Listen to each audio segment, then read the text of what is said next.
Hello everyone, in this video today we will discuss about Synacthen test, how this test is performed and why this test is performed. So it is also known as ACTH stimulation test, short Synacthen test, SST, or the formal name is Synacthen. So why to get tested? It is a test to help diagnose Addison disease, to assess adrenal and pituitary gland function. The test is used to see if the adrenal glands are producing normal amount of cortisol. When the adrenal gland do not produce enough cortisol and aldosterone, the patient can feel tired, lethargic, sick and lose weight. So Synacthen stimulates the adrenal gland to produce cortisol. If the adrenal glands are not working properly, then the normal rise in cortisol after the injection of Synacthen is either absent or low. So that's why it is done. The adrenal glands are normally stimulated by the ACTH, that hormone that Synacthen mimics, which is produced by the pituitary gland. If the pituitary is not working, the adrenal gland will shrink and not be able to respond to the Synacthen as long as the ACTH has been absent for more than 6 weeks.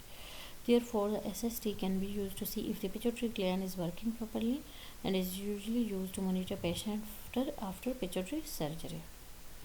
So basically the two things, it's either to diagnose primary Addison disease or secondary adrenal insufficiency, either based on the adrenal gland or pituitary gland. When to get tested? When a doctor suspects that the adrenal gland is not producing enough ACTH, then we usually enough cortisol or ACTH, then we go for a short Synacthen test. When a doctor suspects the adrenal gland are not working properly and that the patient may have Addison, the most common cause of this is due to exogenous steroid use. More simply, if medication which contains steroids are taking for too long or dose is too high, this can cause adrenal gland to stop working properly.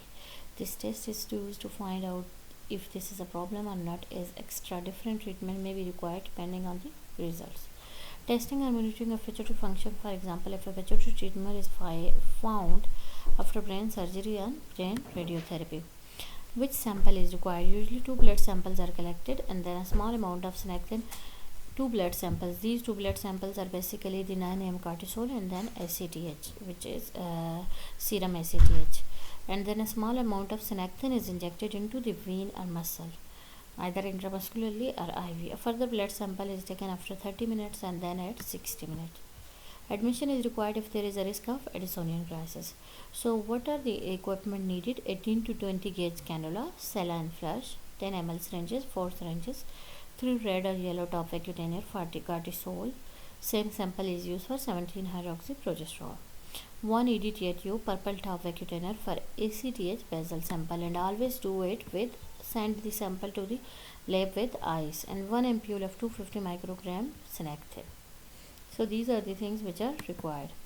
So about the test preparation, medication containing steroids should be stopped at least 24 hours before the test, and inhaled steroids should not be taken the morning of the test.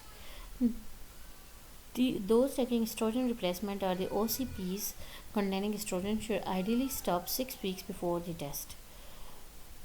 Please discuss with your healthcare professional prior to testing being performed, especially the ones who are on HRT or oral contraceptive pills. Looking for the test result. On average, it takes usually 7 days for the test results to come back from the hospital, depending on the exact dates a test required. Some specialist test result may take longer if the sample have to be sent to a reference lab. The X-ray and scan result may take longer. If you are registered to use the online services of your local practice, you may be able to access your results online, or your GP practice will be able to provide specific details.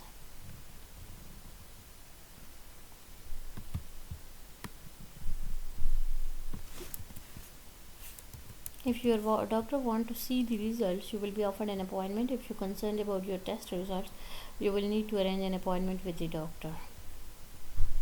This lab test is an educational website designed to provide patients and carers with information on lab tests used in medical care. The next one is about the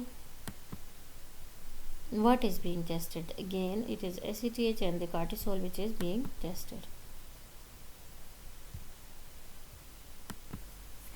So to look at the functioning of pituitary as well as the adrenal glands. Next one is how the sample collected for testing. So I have already mentioned, but just a quick brief. A blood sample will be taken and then the synacthen injected, at which point the time is recorded and further sample taken according to the local protocol. Alternatively, a needle or small tube cannula with a valve mechanism at the end of the to put into a vein in your arm. The end is taped to your arm and remains in place during the test. Baseline blood samples are taken through the cannula before the test. A solution containing synacthen is then injected into the vein after 30 minutes or 60 minutes depending on the local preference. Second sample of blood is taken. Cortisol is measured in each blood sample and ACTH is sometimes measured in sample taken before the synacthen is injected. So it's better to insert a cannula in order to avoid multiple punctures to the patient. So insert a cannula, take first sample for cortisol and for ACTH. ACTH should always go on ice. Then 9:30. Remember that the first sample should always be at 9 a.m. in order to avoid the false result because of the diurnal variations. Then second sample 9:30 and third sample at 10 o'clock. And then is there any test preparation needed to ensure the quality of sample? So again, this is about the medication, which medications containing steroids or estrogen containing contraceptives or hormone replacement should be stopped at least 6 weeks, and the medications containing steroids should be stopped at least 24 hours before the test. Then what does the test result mean? A normal rise in cortisol following an administration of synacthen means the adrenal gland are working properly. If the normal rise is not there, then it means that the patient is having the adrenal glands are not working and patient can have Addison disease. And in that case, patient may require some treatment. Similarly, if ACTH is normal, is rising, then the patient is having functioning pituitary gland. But if it is not rising, then the patient can have secondary adrenal insufficiency. Next one is there anything else you should know? So the side effects, usually there are very rare side effects except slight feeling of sickness, flushing of the face and faster heartbeat, and this is very rare. See, very rarely. These are usually only brief and often disappear by the end of the test. An injection or blood test may be associated with pain of the time and burning afterward. Then if you are asthmatic and using steroid inhaler, always tell your doctor, and if you have allergies to any medication, please inform your doctor beforehand. Then, and what happens if my test results are abnormal? In that case, the doctor may need to proceed with further investigation, which might consist of the biochemical investigation in the form of other hormones, or it may consist of imaging in the form of MRI or CT. That's it about the short Synacthen test. If you have any question regarding this video or this test, please do not hesitate to ask in the comment section. See you again with another informative video. Thank you.